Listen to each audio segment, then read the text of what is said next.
Hi everybody, Andy Zimney at Employee Strategies, where we partner with leaders to develop highly effective teams and cultures. And I wanted to tell you about a leadership institute I was at recently where I was reminded of one of my favorite stories that I think has got some great lessons about leadership, about innovation, and about ego, right? All right, let's get into it. Let's talk about ego. The story actually was originally told to me to kind of help illustrate the beginnings of machine learning, right? You may have heard this phrase before, how computers essentially learn from themselves. And the story goes like this. Many years ago, a programmer wanted to teach his computer how to play chess.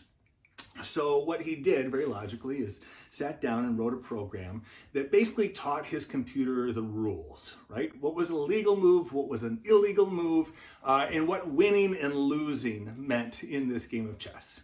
And when he sat down to play his computer in this game of chess, he found that he could beat the computer just about every time, right? The computer knew the rules, but it wasn't too good at winning the game.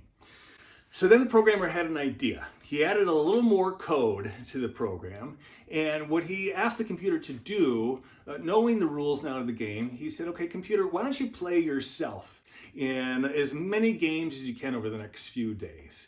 And as you're going, just keep track. What moves were more likely to lead to wins, and what moves were more likely to lead to losses? So he does that, he hits run on the program, walks away, and several days comes back to sit down and play his computer again in a game of chess, and wouldn't you know it, he can't beat the computer. The computer has become a virtual chess master, right? Which I think illustrates something interesting, a distinction, this hack in the human system that sometimes cuts against us. Right? The great advantage that the computer had in that scenario is computers ultimately don't care about win-loss records. As that computer was playing itself, both a win and a loss were equally valuable because both gave the computer some more information than it had before.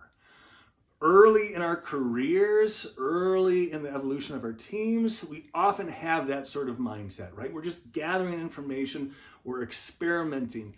But then as we mature, as we get a track record behind us, as we build up that success, as our egos get a little more built out, we often get a little more concerned about that win-loss record.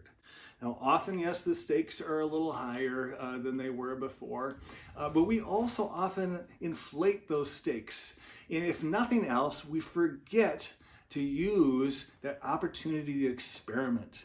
We lose some of that curiosity. We lose that search for additional insight. We get so focused on going for the win that sometimes we don't play the game as well as we could in the long run.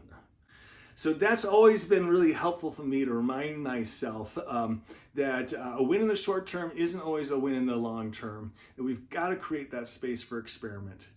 If your team is butting up against the same obstacle over and over, you're not finding that success that you want, maybe instead of going so hard at the win, it's the time to design some experiments, some different game approaches.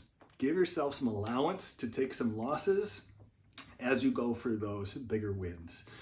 Really helpful in our development as teams, as leaders, and certainly if we're trying to develop a really innovative culture in our organizations, in our teams, in our own leadership, it's especially essential. So I hope that's helpful for maybe some of the challenges you're facing right now. Thank you for watching, and we'll look forward to seeing you here again sometime soon.